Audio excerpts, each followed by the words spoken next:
Hello, everyone, and welcome to an episode of the Rouge Rugby podcast, where we talk about real Canadian rugby.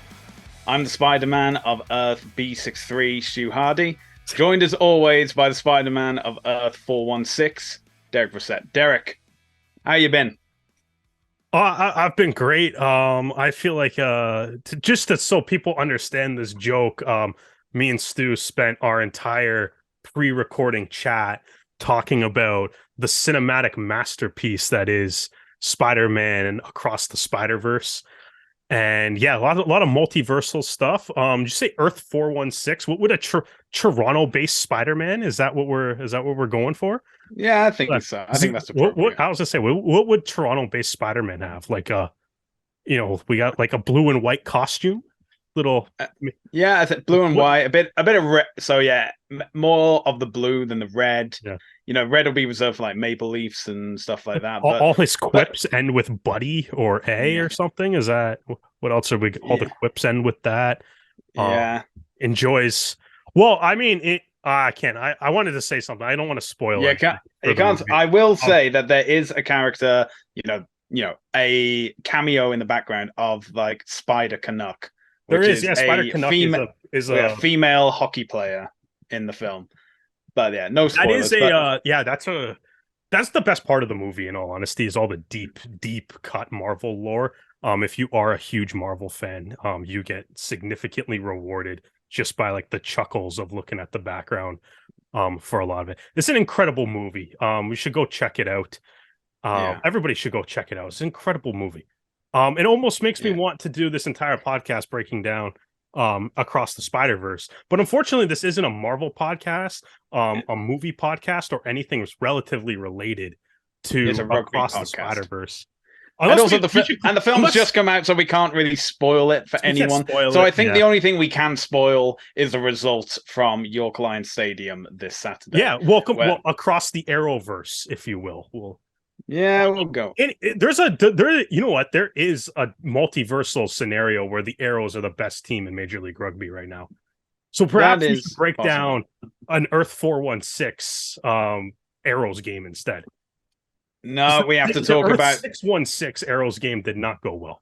All right, let's talk about the game itself. So the final result, unfortunately, was Toronto 26, Houston 48. Now, obviously, Toronto going into this game already eliminated from the playoffs. Houston needing to secure their spot in the playoffs for the Western Conference. So they obviously had a bit more of a dog in the fight, which is ironic because they're the SaberCats. And so the game started off, and it's been the same way for like the past few games here for the Arrows. Is there'll be a mistake, the Arrows concede a penalty, and suddenly all the pressure's on them. So Van der Schiff got the first of his 2 tries in the 4th minute, and his second was followed up only 3 minutes later. So, and thankfully, at least one Canadian was scoring points this game, and that was Rob Povey, who unfortunately was playing for Houston. He was. Yeah. He had a pretty good game. He got 4 out of the 6 conversions that he was able to get. Obviously, Nasa KK's try was an auto 7, so didn't need to worry about that. And he scored a penalty as well. So he's he's the most active Canadian on the pitch in terms of scoring. Well, yeah, he also set up a couple of Houston's tries too. He was a very, very key cog in their whole attacking scheme throughout the game. And speaking from a Canadian perspective instead of just like an Arrows perspective, because he hasn't been playing for a number of Houston's games earlier this season until I don't know whether it was injury or like strategy plan. I think Povey did say that he did pick up a knock in like week 3 and was like dealing with that. But obviously with teams not announcing like their injury list, it's hard to find out the facts unless you find the player themselves. But you know what? Ever since he's been coming back and been playing in the starting lineup, he's been telling Kingsley Jones and everyone at Rugby Canada, I'm still here. I've still got it. I know there's some young guys coming up, but that is my number 10 jersey at the moment, and no one's taking it from me. But yeah, so Povey definitely one of the Canadians that had a really good game today. Well, today on the weekend. There was it wasn't all doom and gloom. The Arrows did get a score within the first half, and that was from a driving maul from a line out. So it's in an alternative universe when the Arrows can actually score from one of those things. But that was Ramon Ayarza picking up, I believe, his second or third try in MLR. Where the conversion was missed by O'Leary. So it was only 5 points. And then unfortunately, Houston just kept scoring tries after that. Grassman, Wild, Dyer, all picking up tries. So basically, Houston had the try bonus point secured even before halftime, which is obviously something that not really keen on seeing. But yeah. Yes, I prefer to not give up 4 tries in the first half, I think. Yeah, all game, ideally. Yeah, it's just, that's what people come here for, the intelligent rugby analysis of might not be the best idea to give up 5 tries in the first half. Yeah. Try not to do that next time.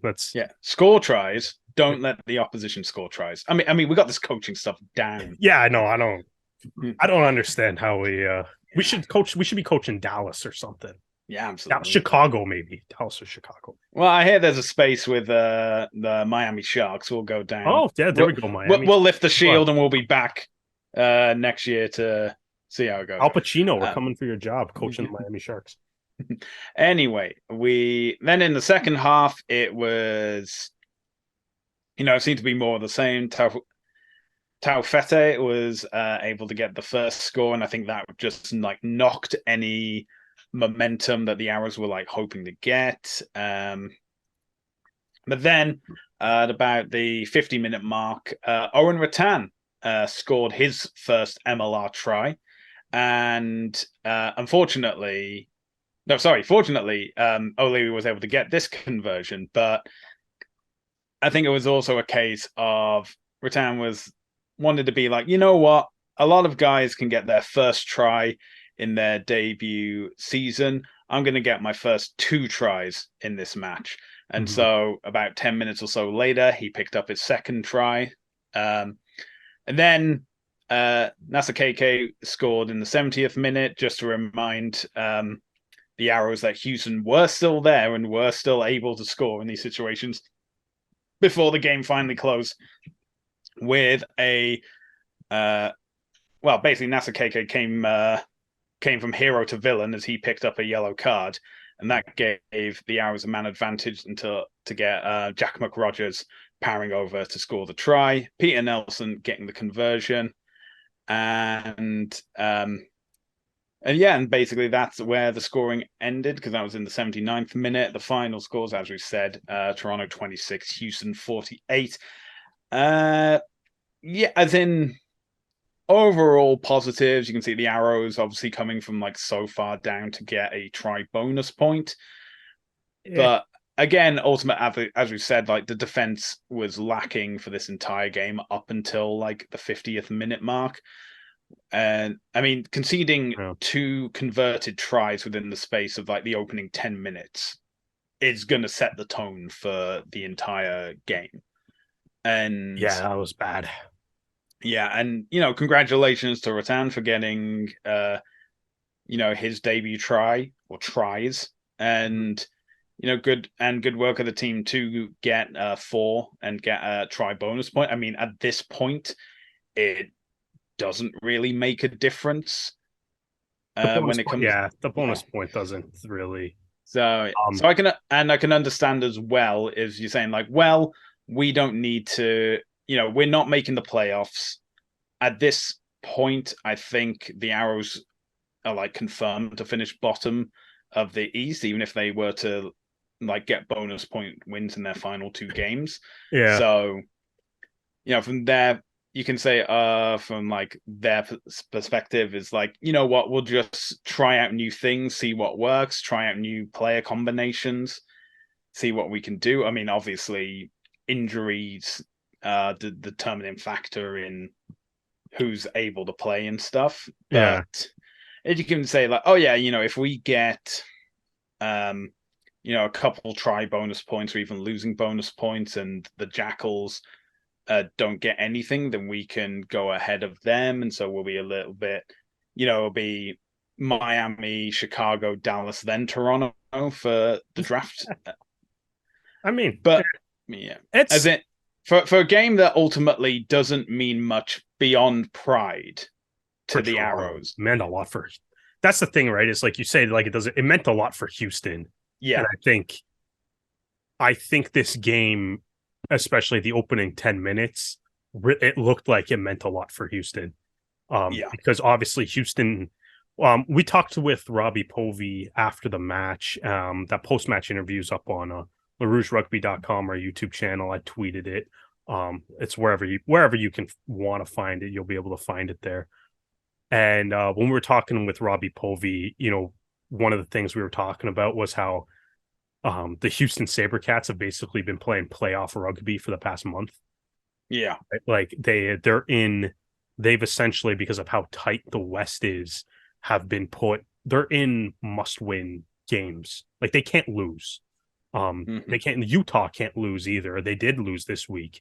But like, you know, going for the next two games is like both these teams have to win their last two games in order to secure a spot postseason, right? It's an incredibly tense and tight race, and you can't, like, the SaberCats can't afford any slip up. So obviously they're coming in, they want to make sure they get that bonus point win, right? So they take care of that. So they come in and they have they're up 14-0 within the first 7 minutes of the game, right? And you know, pick up that bonus point before the half hour mark, right? So it's like that's one piece of business taken care of. And then, you know, it is one of those things where it's a little bit of like, you know, maybe a little bit of like score effects and stuff in the second half of some of these games where it's like the lead is so big that the losing team often will be the one that tries to press the score. And as a result, they maybe are able to come away with a couple tries. It happens in a lot of sports where like a team with a big lead, or, you know, maybe often, I don't necessarily want to say takes their foot off the gas, but the losing team feels more pressure to dictate the pace of play. Kind of like that. Right. So, you know, I think that happens in the second half. And I kind of think you're right. The bonus point from the Arrows, it's like it's nice, but at this point in the season, that doesn't really matter too much. Obviously the bonus point structure is there in rugby, and because of that, we look at scoring 4 tries in a game it is a big deal, right? Because it gives, especially because Pizza Hut give if you exactly, score 4 tries and give out basically pizza vouchers and stuff that's on all honesty, the fact that Arrows fans got free pizza is more important than the bonus point in this game. Like that's the way it should be. Like the more free pizza that you can give out, the better. But it is one of those things where it's like at this point in the season, like it's, you know, the bonus points kind of just feel like, you know, maybe that one slightly positive thing that you can say is there. Bonus points are incredibly important for New York, Atlanta, incredibly important for Atlanta now. Right, Houston and Utah and the teams above them that have already clinched. Bonus points are going to matter a lot for those teams. A team like Toronto right now, it's like it's cool to hit that 4 try mark because of the way rugby's structured, we look at that as like, you know, an indicator of performance. But, you know, in when you are a team that is in the middle of an 11-game winless streak, you're last in the conference, you got 1 win all year, scoring 4 tries but losing by 22 points just it's I don't know, like it doesn't really get me excited. I know that the Arrows, obviously we've kind of talked about the Arrows attack all year, how they've been one of the, especially early in the year, they were definitely one of the lower scoring teams in the league, and they've kind of continued that. They've been one of the lower scoring teams in the league through the season. And hitting the bonus point is nice. It's just it doesn't, I don't think it means too much at this point in the season, other than just like you got to pull positives from something in a 11 game winless streak. But the thing that I think is really positive, genuinely positive, that you can take from this game, was the performance of Owen Rattan. Yeah, that is a just he was incredible in this yeah, game. Obviously he scored. So Rattan was selected 5th overall by the Toronto Arrows in last year's MLR collegiate draft. Right, he was picked out of he was he played in UBC. Was a great player for them. Helped them to win a whole bunch of accolades and trophies. Right, and was kind of a bit of a hyped up player coming to Toronto, and he's played well throughout the season. I mean, yeah, but yeah, he's played well. He's got the Arrows back row is pretty good, right? James O'Neill, Travis Larson, excuse me.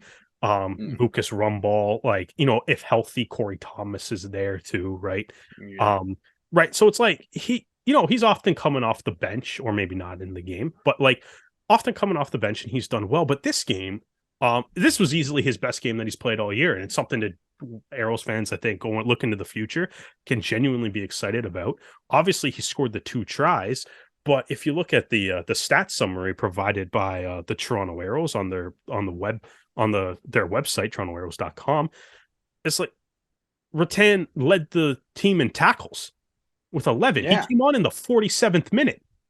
He played less than a half. He scored 2 tries and led the team in tackles in less than a half of rugby. Like, it's and he had like an incredible work rate too. And made a handful of carries and stuff. But just the fact that he was the team's leading try scorer and led the team in tackles in just basically what amounts to just 33 minutes of work, right?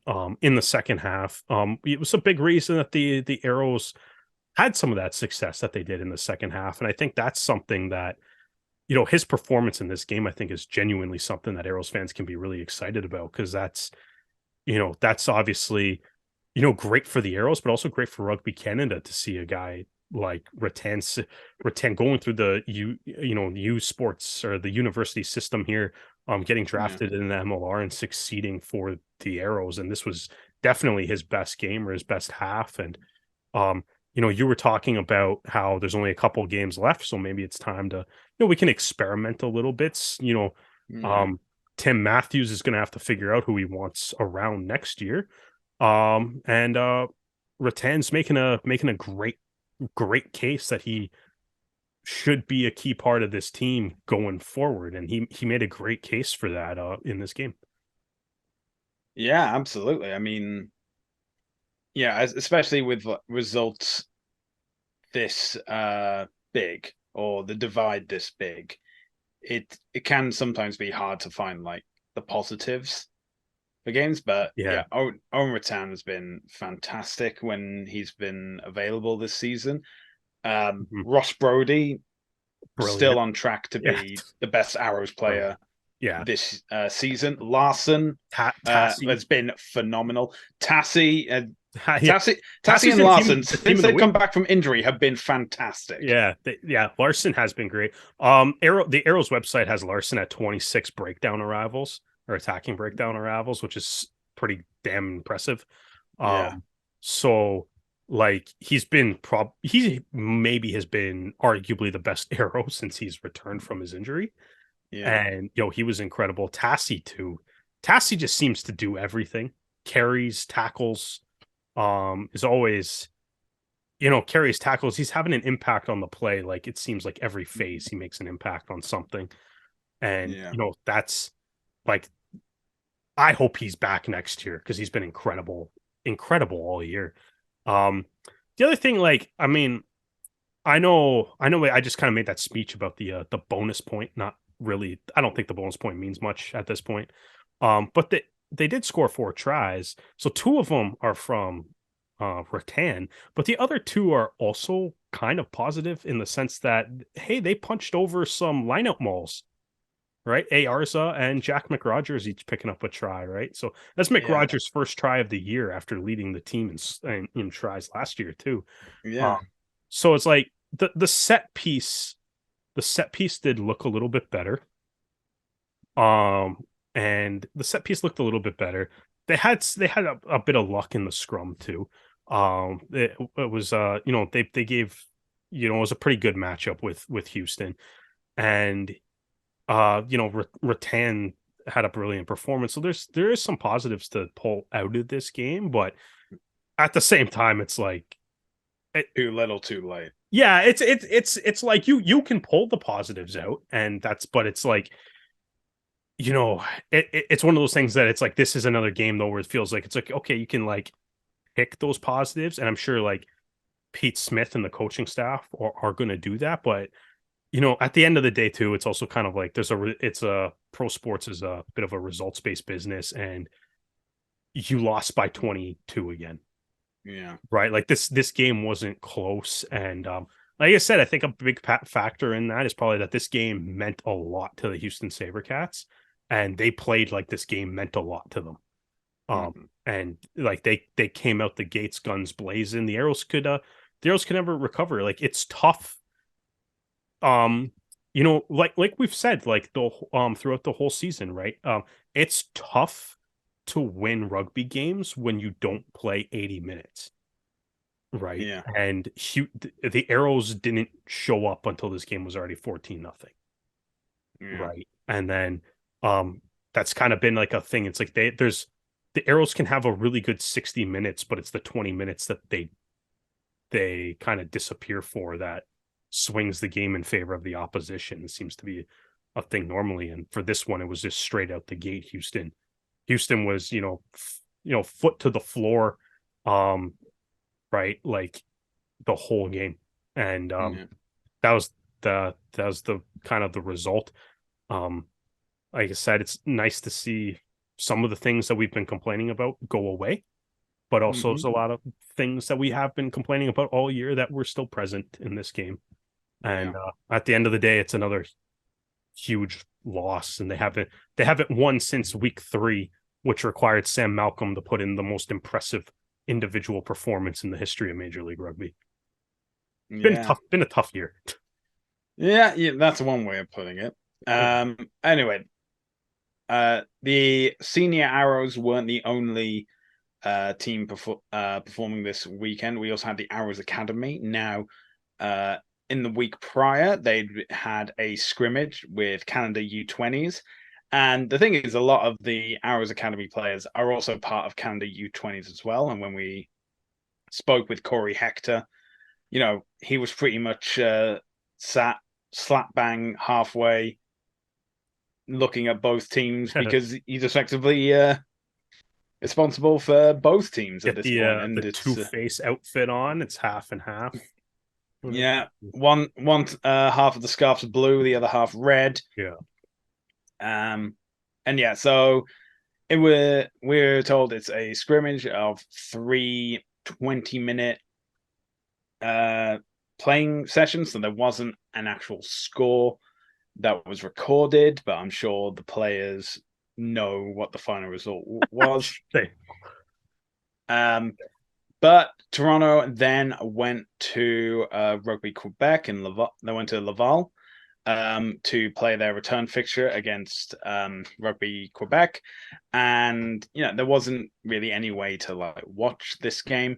But we do have the final result, and maybe that scrimmage with Canada U20s put them at a bit of a disadvantage because final score Rugby Quebec 56, the Arrows Academy 17. Ugh. The game is on YouTube. Um, it's on the Rugby Quebec YouTube. It looks like it's filmed from across the street though, so it's a bit of an interesting watch. Okay. Well, The next Academy fixture will be this Sunday at 1 p.m. at Alumni Field, where they will be taking on the New York Selects. So no information has come out about this game just yet, but if it's anything like the other games, it should be free entry and will be a curtain raiser before the game against San Diego as well. So if you're able to make it to Alumni Field on Sunday at 1 p.m., you can see the Academy take on the New York Selects. I was going to say, and genuinely come out like it's really entertaining rugby. Like both the games that they've previously played at York Alumni against Quebec and against the Atlantic Selects, they were both incredibly entertaining games. And if you're making the trip down to York to watch the Arrows play the Legion, like come down a few hours early, right? Even if you only catch like the second half of the game, come down a few hours early, walk across the street, have a whole bunch of beers in the garden before the game too. Like it's a kind of make a day out of it, but it is a really good like level of rugby to watch. It's very entertaining, and it'll be cool to see an American team come up this time too. Yeah. Well, the Academy did have that scrimmage with Canada's U20s, and they have been in action today. We are recording on June 6th, and they have taken part in the first round of the two-leg series between the USA U20s to qualify for the World U20s trophy. And unfortunately, the final result is USA 43, Canada 21. We have the Canadian try scorers, which are Delia Jr., who's a hooker, Cole Kelly, who's a tight head, and Ollie Wiseman, who is the number 8, with Owen Cormack scoring all 3 conversions. Now, this game was streamed on Flow Rugby, so it's not directly available in Canada. You need to have like VPN access to be able to get it, and then you'd have to sign up for Flow Rugby as well, which no one wants to do. No one wants to do that. Interesting note that Derek has included is that Canada led 7-0, and then the halftime score was 31-7, with the USA scoring 36 straight points. Yep. Well, when it rains, it bloody pours. And that, just to clarify too, that's from Neil Davidson's match report. Because as I just kind of said, I didn't actually have time to watch the game before we recorded this podcast tonight. So all that all the time and the try scores there, it's all from Neil Davidson's match report. Well, this unfortunately gives the USA U20s a 22-point advantage going into the second leg, which will be on June 10th. So this coming Saturday. So it's going to take a lot for... It's a big hole to come back from. Yeah. It's not impossible, but it is it's a big hole. No, of course it's not impossible. Obviously, if the USA can beat you by 22, then logic should indicate that you should be capable of doing the same thing right back to them. Just maybe you're going to have to add at least 1 point to it though. So it's a tough one. That's going to be a game you got to get out to a really good start in for sure. Yeah, absolutely. All right. So we've talked about the Arrows, we've talked about the Academy, we've talked about Canada U20s, but let's talk about the other MLR results that happened this weekend. Starting off with the All-Eastern affair of Atlanta versus New England. And I was able to catch some highlights of this game while it was coming out. So, a great try-saving effort from New England in the first half. Atlanta were able to get on the board, but it's New England season. It's New England's conference. The final score, Atlanta 14, New England 35. And then we move on to Saturday, where we have NOLA versus DC. And, another all-Eastern affair, but one team needed to cement their playoff spot. One was basically fighting to just be considered for the playoff picture. Yeah. So one again, it's the same thing with like Toronto and Houston. One had a bit more of a dog in the fight. The final score: NOLA 15, DC 28. This means that DC has qualified for the championship series for the first time in MLR history, and NOLA once again have been eliminated from the playoffs. Yeah, this remember when we did a season preview and you predicted this and I laughed at you? Yeah. Yeah. Okay. Yeah, I remember that. Yeah. Shout out to DC making the playoffs for the first time. If you go back and listen to that season preview episode, you will realize that I never thought that would happen. In my defense, though, if you told me that after 14 games DC would clinch the playoffs with 6 wins, I would still laugh at you. Because that's where they're at. They have 6 wins out of their 14 games. And if you told me that was going to be good enough for second in the Eastern Conference with 2 games left, I would definitely have also laughed at that. So I don't hate the fact that I laughed at it. I guess, underestimated how good the rest of the Eastern Conference would actually be. Because if you told me that DC... Well, how good are the Western Conference? Yeah, exactly. I guess something like that. Because if you told me DC would have 6 wins after 14 games, I'd be like, yeah, that sounds right. I didn't think that would be enough to make the playoffs, but yet here we are. Nola, remember a couple episodes back when you quoted Shoresy, the great Canadian philosopher that is Shoresy, about like, not that you like love to win, but it's like you also have to hate to lose. Yeah. Nola's the definition of a team that does not hate to lose. Yeah. They're we've talked the last, especially in the second half of the season, just about, since James came on, especially because I think he kind of coined the term for it a little bit, but the Jekyll and Hyde-ness of Nola, where it's like depends on what team shows up. And in big games, Nola never shows up. They just don't. They've been in the league since the beginning. They haven't made the playoffs yet. And yet every year, every single season, we look at Nola and we're like, oh, like look at all the players that they signed, all the improvements that they made in the offseason, and that they're going to, take the next step, and then they never do. And even like this year, like I just said, all you need is 6 wins right now in the East to clinch a playoff spot, and they can't even do that. Couldn't even get a bonus point out of this one too, like that, just to keep them alive. Like they had to lose by 8 because that's, or not by 8, they lost by a lot more than 8. But it's like they couldn't even, if they had one more scoring play, they could have got a bonus point. They couldn't even do that. They just get flat out eliminated. It's gotta be kind of frustrating being a Nola Gold fan, to be honest. All right. Well, we've had all Eastern games so far, so let's talk about an all Western encounter when Chicago hosted top of the West San Diego. And, we've said it for NOLA DC and Toronto versus Houston. One team isn't making it to the playoffs, and so maybe they don't really, they're trying new things. They're seeing what sticks, what works, and the other team is like, we need to prove that we're here on merit. We're here because we're meant to be here. Chicago, final score: Chicago 14, San Diego 36. This is San Diego's 50th win in their history. Okay. It is, I believe, now the joint longest winning streak in MLR history, currently tied with New England of last year. And so yeah, they got Toronto next week. You excited for that?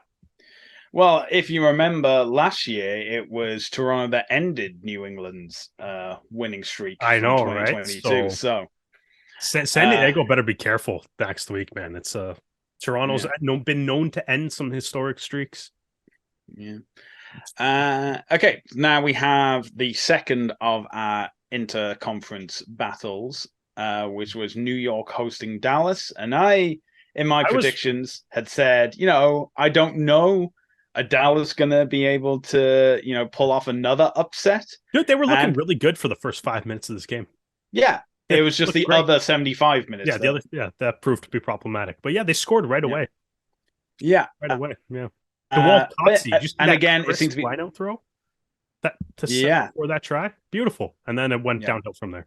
Yeah. But again, it's one team looking to secure their playoff spot, the other team, already out, trying new things, seeing if it works. It doesn't matter if you win or lose because it doesn't change where you are, where you're going to be. Final score: New York 43, Dallas 14. This currently puts New York a full 10 points ahead of Rugby ATL, and with only 2 games the teams have left to play, it does look like the Ironworkers will be the team making the playoff, because in round 17, who do we have? New York versus ATL. So I think that's going to be the defining factor for that game. But let's talk about the final game of this round, which is Seattle versus Utah. We were both saying this is going to be a very close encounter, and it was. Seattle looking to secure their standings in the playoffs. Utah fighting for their place as well. So both teams essentially having something at stake from this game. But ultimately, home advantage put Seattle over. The final score: Seattle 27, Utah 20. So you can see a very close game, especially with regards to things like bonus points and such. But with Houston's win over Toronto, it has Utah now currently down in 4th in the West on 44 points, where they would be 2nd in the East at this. Sport is cruel. It is. Unfair. It is. They need all the Western Conference teams are going to be petitioning Nick Benson to adopt the CFL crossover rule after this season. Big games coming up from that next 2 weeks, though, man. Major playoff implications. We'll get to that soon, though. Yeah. So, with their victory over Utah, Seattle have now officially qualified for the championship series. They will have a home game because they are 10 points. Whilst Houston is 10 points adrift of Seattle, Seattle have more wins, so they are confirmed for at least 2nd place.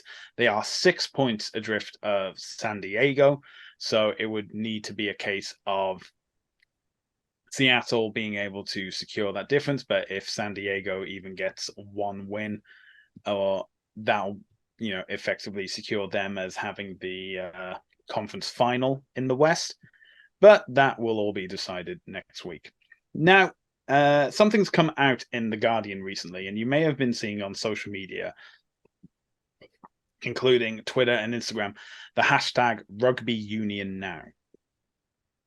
And this article by Peter Lucas talks about how how MLR is currently in a, I don't know what the right word is. I don't want to say battle, because it's all been, just say what it is. The players, the players are looking want to form unionize. A players union. Yeah. There's nothing. You don't have to. We don't have. I don't think we have to necessarily make it like. No, I'm not trying to editorialize it, but then again, exactly. It is an article. That's what it is. It's the players are trying to unionize, and this is essentially, this article is really from the players' point of view, but it kind of outlines what they want, so it's worth talking about for sure. Yeah, and even though we're saying things like this, the USA Rugby Players Association and using that and unionizing MLR players, this does also include the Toronto Arrows as well. Yeah, because this campaign has members from every team on board. And if you look at players' social media, you'll see that they'll have the hashtag Rugby Union Now around their profile picture. So this campaign already has support from other players' unions, including the NFL Players Association and the MLS Players Association. And currently there are 3 main demands, which is that players want contract security, they want better working conditions, and league-provided healthcare.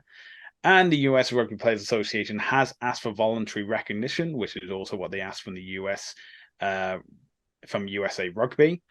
But it is prepared to file for an election if necessary. These are the quotes from Peter Lucas's article in The Guardian. And so that article is available on The Guardian online. It's available if you're on the MLR subreddit. There's a post with it there.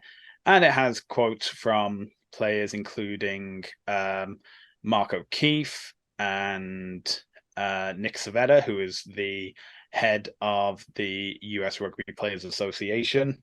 And, you know, they've been talking, because one of the main things that has been catapulting this has been the collapse of LA and Austin and the league silence surrounding that. So yeah, that's part of there is a quote there from Nick Benson, the MLR CEO, who said, "We respect the rights MLR players have to consider union membership, but we also feel that unionization at this moment could have a profound and lasting impact on our league. We also think it is important for our players to consider all the facts about unionization and collective bargaining and benefit from hearing the position of MLR owners, coaches, and other leaders," which is a very politically neutral approach. Because while he says a profound and lasting impact, it could also be a positive, profound and lasting impact on our league. I mean, I think, like you said, it's like reading the article. Like for me, I think like there's a reason that basically every other professional sports league in North America has a players union, because for the most part, the players in those leagues need it, and I don't see how Major League Rugby would be any different, or why the players in Major League Rugby would feel any different than NFL or NHL, MLB, NBA players that, you know, all benefit from, you know, a players union. There are three demands: contract security, better working conditions, league provided healthcare. That's nothing. That's not crazy. Like those all seem reasonable. The way they're going about it seems reasonable. Like I think I don't necessarily think it's like a negative thing for the MLR to have a players union. Like I think this is just something that once you have a league that's been around for a while, players generally will start to have these conversations and have these discussions, especially if there, you know, has been some things that have popped up with the league that maybe they don't agree with and would like, you know, some maybe more formalized like legal representation, or you know, ways that they can you know, deal with the league and talk to the league in a more formal setting. The one thing from the article though that I was kind of that did jump out at me is a section where it says, and quoting this now from Peter Lucas's article, is contract security is front of mind too. Players typically have no say in who they play for. After the 6-month season, teams hold a player's rights for the rest of the calendar year. The most common way to switch teams is via sign and trade. Obviously, we've seen a lot of those trades happen. But the idea that so the season ends in July and and a team still holds the rights until December, but then the season starts in February. So that sounds like you might only have 2 months if the team that you played for last year maybe doesn't see you as part of the plans. Sounds like you only got like 2 months to figure out to talk to or figure out a new team to go to.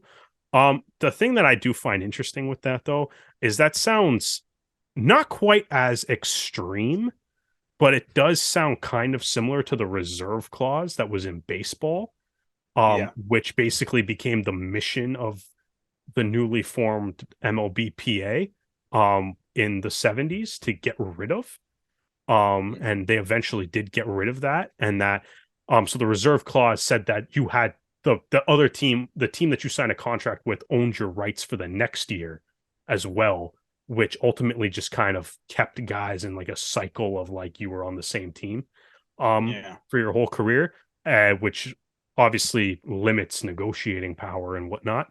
But once they got rid of that, that opened up the door for free agency, which then also opened up the door for free agency in every other sport and stuff as well.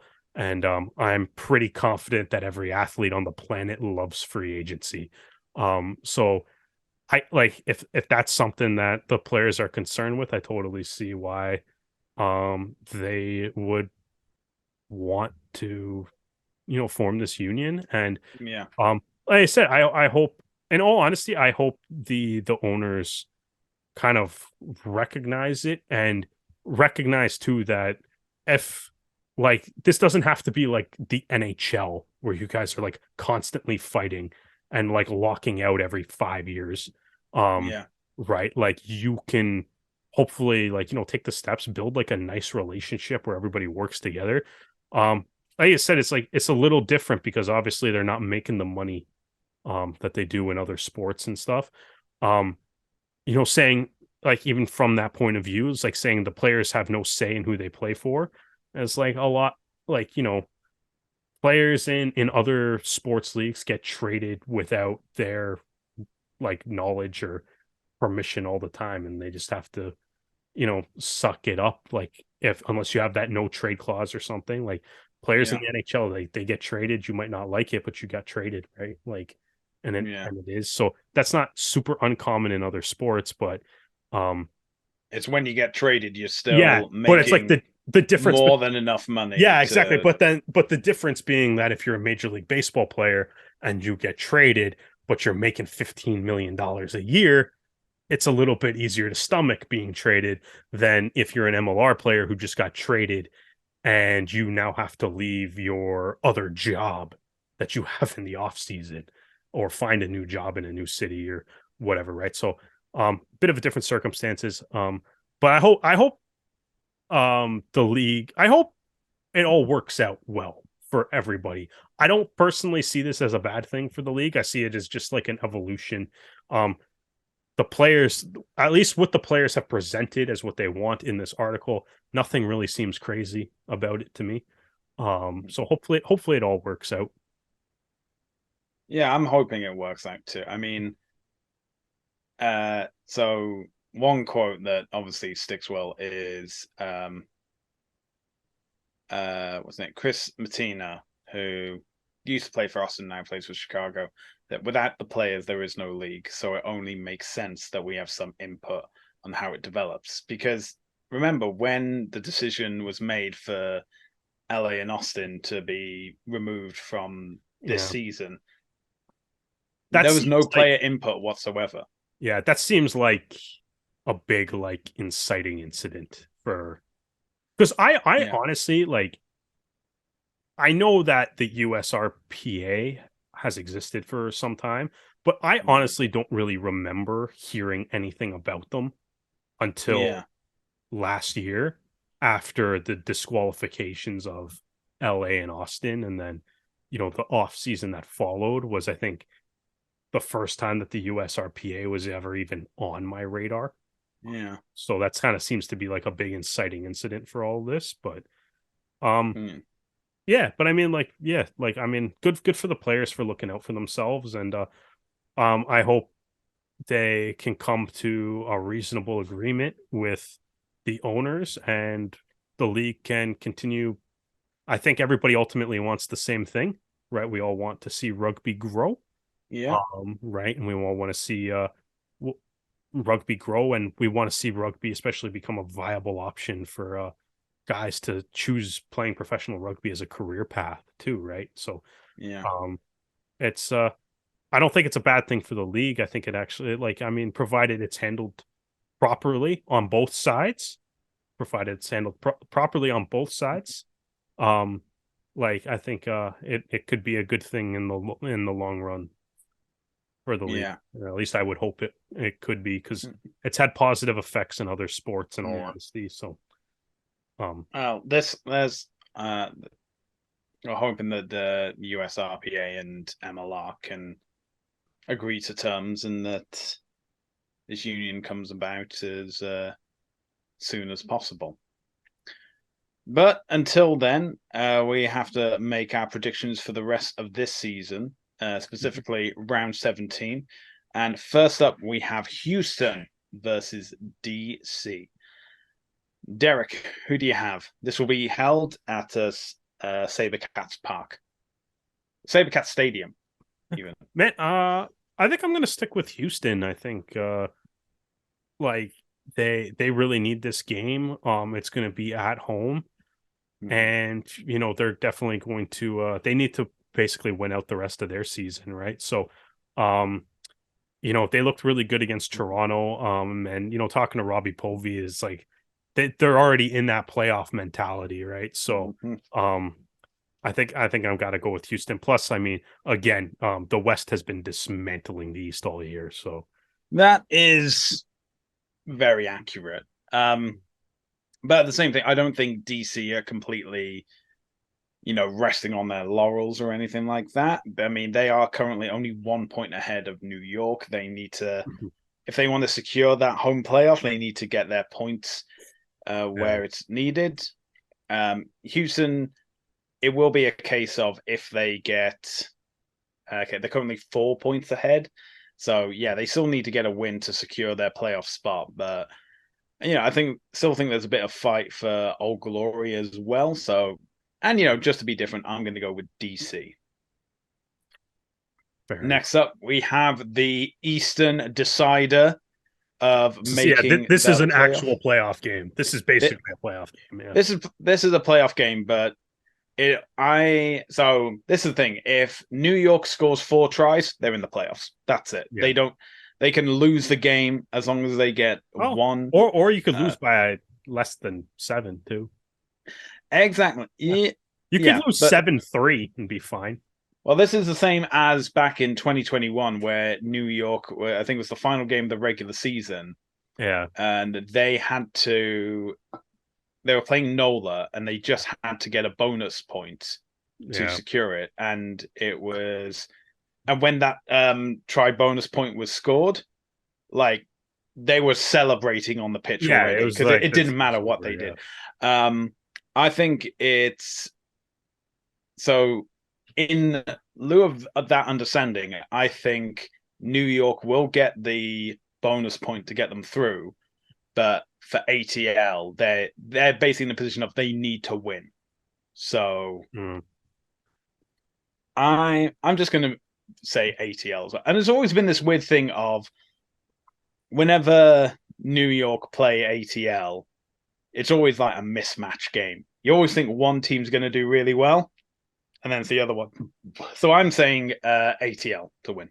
It's weird. It's weird because I was like, before you even started speaking there, I was like, my gut reaction or gut instinct for this game is that Atlanta would win, but New York clinches a playoff spot. And that was my great minds think alike. Yeah, so I was like, whatever. I think, like, I don't know. I don't know if I feel more inclined to say New York will clinch a playoff spot by keeping it close or by scoring the 4 tries, but I feel like Atlanta, just because of the situation that they're in, are probably going to dictate the pace of the game a lot more, or going to want to at the very least, and especially since it is also at home. But I think New York is going to do enough to just get that 1 point to clinch the playoff spot. But I'm going to take Atlanta to actually win the game. Similar to last year, because NOLA actually won that game that you were earlier. And speaking of NOLA, they will be heading to Choctaw Stadium to play Dallas. I'm done picking NOLA in games. Dallas. You know what? I've given up on this team. You know what? Same here. I've gone Dallas.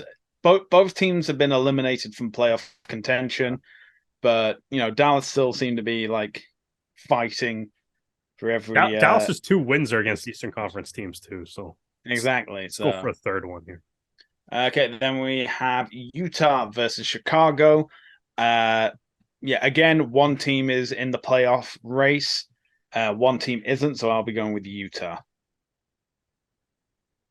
Yeah, Utah at home, they've been good at home, and I mean, that I think probably much like what Povey alluded to with Houston, they've been playing playoff rugby too, and they're coming off a loss though, so they're going to look to bounce back. But um, yeah, I think everything kind of points to Utah.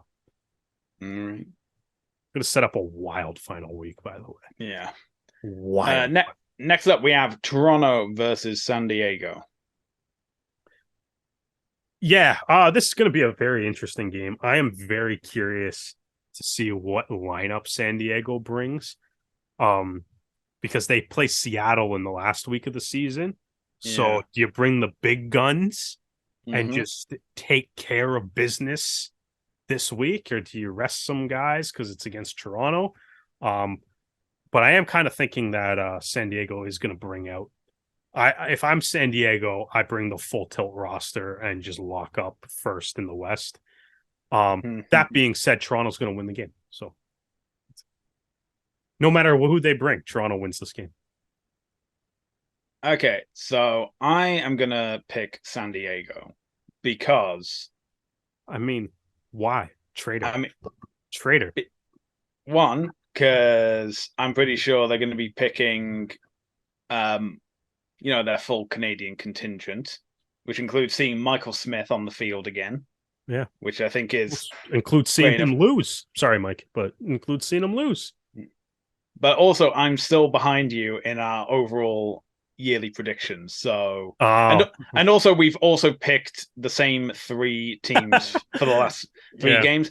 And also, knowing my luck, I'll pick San Diego and they'll lose. Which means I'm picking it for Toronto because I'm cursed. So San Diego will lose and Toronto will win. So either way, I win. And finally, we have Seattle versus New England. So this is going to be a good game. This is a fun one. Yeah, you know what? I know Seattle's at home. I mean, other than the fact that Atlanta, New York is basically directly deciding a playoff spot, this is probably the game of the week. Yeah.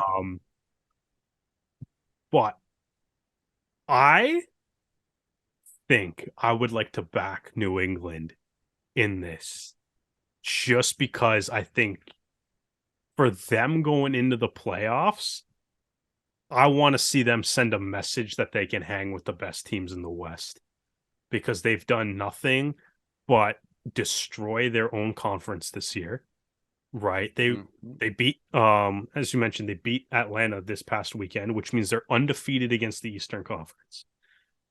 But they have 2 losses against the West, against good teams in the West. And I think they really need to send a message that they can hang with the top teams in the Western Conference. So I'm going to look to see New England kind of come out guns blazing and take a W in Seattle. Okay, that's solid reasoning. Yeah, send a message before the championship series here. So whilst we've been talking about teams that maybe have a bit more to fight for, I think Seattle as well, because so their game kicks off at what time does it kick off on Sunday? Because they may have a bit more time to kicks off at 10:30 Eastern time, so that's 7:30 Pacific. So by that point, they'll know what happened in Toronto, San Diego. Yeah, but so New England, they've already qualified for the top of the East. Seattle, they're going to be playing San Diego in the final round, and that could very much be the conference final for the West as well. So while I get where you're coming from, I also think that maybe Seattle. And also, they're playing at home as well. So I think it's their final home game of the season. They want to send their fans away knowing that, hey, we'll be back in 2 weeks' time. But, you know, they'll also want to be saying that we should have been in the top spot. We had, you know, they had the longest run before getting beaten in MLR this season prior to, and then they lost, was it 2 games? And now they're just tumbling down the table to second in the West. Yeah. Shout out to the schedule maker too for the Week 18 games that basically have all of these playoff teams playing each other. It's brilliant. Yeah. So, and also just to be different, I will pick Seattle. So the final the final games for round 17 will be Houston versus DC, Atlanta versus New York, Dallas versus NOLA, Utah versus Chicago, Toronto versus San Diego, and Seattle versus New England. And you can catch those MLR games on the Rugby Network, with the exception of the Arrows games, which will be available on the Rugby Network later, but live you can watch that on TSN, tsn.ca, the TSN app, and TSN Plus. If you enjoyed this episode, be sure to check out more as well as our written pieces on our new website, rougerugby.ca. You can also find our podcast on Spotify, S4P, and Apple Podcasts. We also have a YouTube channel at the Rouge Rugby with episodes of the podcast, as well as extra interviews with players and coaches. Make sure to like and subscribe and hit the bell notification to stay up to date with all our videos. We are also available across social media, including Facebook, Twitter, Instagram, and TikTok, all at the Rouge Rugby. Derek, where can the fine people find you on social media? I'm at Brissette the Jet across all social media platforms, and you can also find us at the games. It's kind of nice seeing meeting some people that you've only ever talked to online this past week. So got to meet Aaron Castro and Doug Wilkie in person for the first time. So that's kind of cool. So for anybody else that listens to the show, if you see us at a game, like, just feel free to say hi. And you can find me across social media at Hardman, spelled H4RDMAN, and I will also be at the game this Sunday. Well, that's where we're going to end this episode. Derek, thank you for joining me, and thank you all for joining us for another episode of the Rouge Rugby podcast, where we talk about real Canadian rugby. We hope you can join us again next time.